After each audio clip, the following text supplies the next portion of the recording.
saya mengucapkan meminta maaf untuk warga Subang atas terjadinya video tersebut. Saya menyesal, akan tidak mengulanginya lagi.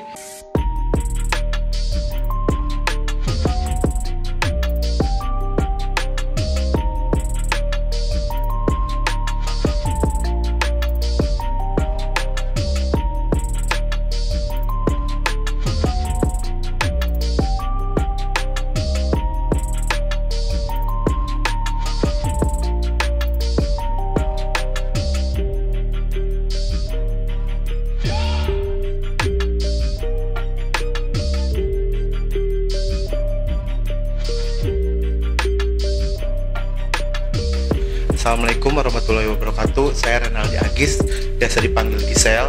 Benar itu video tersebut, itu saya.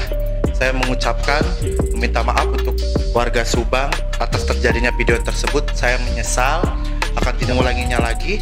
Dan yang ada di video tersebut emang itu benar, saya memakai baju warna peach. Dan mereka berdua rekan saya yang ada di video tersebut. Saya meminta maaf sebesar-besarnya untuk warga Subang. Di bulan suci Ramadan ini, saya meminta maaf, tidak akan mengulanginya lagi. Assalamualaikum warahmatullahi wabarakatuh. Terima kasih.